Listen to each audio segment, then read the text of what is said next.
बुशरा निदा है और मैं नासराबाद गांव से ताल्लुक़ रखती हूँ. That comes in Kulgam district and I have done my schooling from a local school TIR Nasrabad.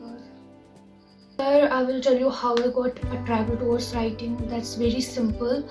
That बचपन से ही I was probing, I was curious about the things, I was less social, and I realized at a very tender age that it's better to share your feelings via paper.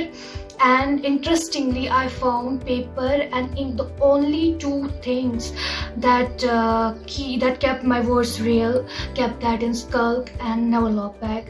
तो ये थी मेरी journey and I started writing when I was around 7.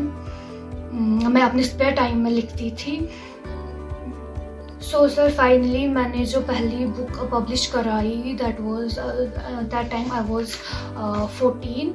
तो उस book का नाम जो टिलिप्स of feelings के नाम से मैंने वो बुक पब्लिश कराई. तो उसमें that was based on the personal experience कि मैंने क्या फेस किया, क्या एक्सपीरियंस किया अपनी लाइफ से. तो फिर बीइंग स्ट्रेट फॉरवर्ड एनफ, फिर मैंने छोड़ा था जहन में say that I will quit writing, because जो मैंने पहली ये बुक पब्लिश कराई, मुझे उससे आई got no kind of encouragement या सपोर्ट, कुछ भी नहीं. तो फिर जो दूसरी बुक मैंने पब्लिश कराई, that idea my mother once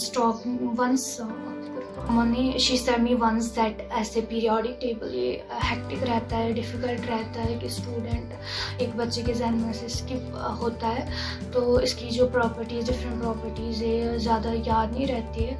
so you should work on that. So मैंने फिर I worked over it and due to my hard work and मैंने कर दिखाया, मैंने इस पर बुक लिखी.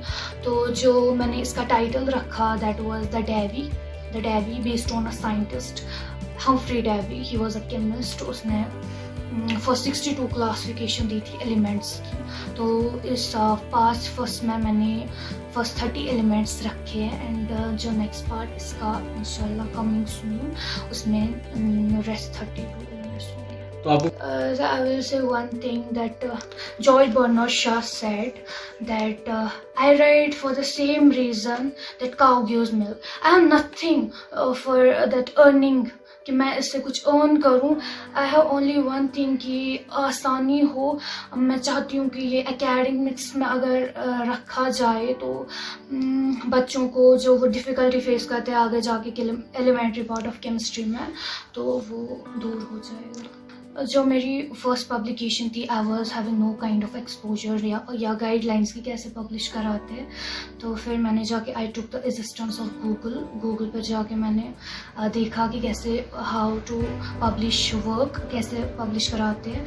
तो फिर जब मैंने वो पब्लिश की, I got no kind of encouragement या सपोर्ट, कुछ भी नहीं, जिससे मैं बहुत डिस्करेज हुई. So nowadays I'm working on a next project that will be a philosophical book and having a little touch with physics. I earlier mentioned that I was less social. I realized that it's better to share your personal feelings through paper, and so I started writing. Anyone writer who inspired you? रहा जब भी payment का मसला आया, क्योंकि इसमें हमें invest खुद करना पड़ता है. तो जब भी पेमेंट का मसला आया, मेरी मम्मा ने कभी नहीं बोला that no, she always said yes. तो बहुत अच्छा सपोर्ट रहा उनका. नो सर, मुझे कौन करता help. Poetry just overflow of emotions. तो इमोशंस खुद के थे. तो कोई बोलिए. तो मैं बचपन से ही लिखती थी, क्योंकि जैसे फ्रेंड सर्कल में ऐसे शेयर करते, मैं लिखती थी, मैं अपने स्पेयर टाइम में लिखती थी.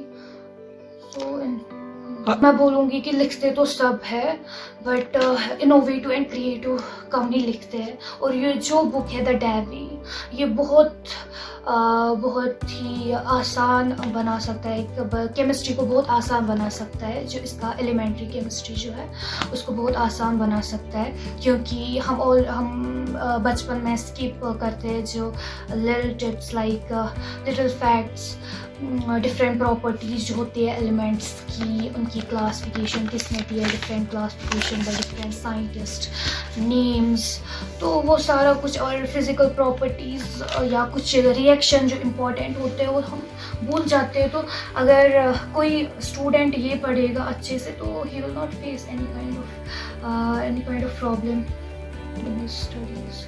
सर वन थिंग कि कश्मीर में टैलेंट की कोई कमी नहीं है।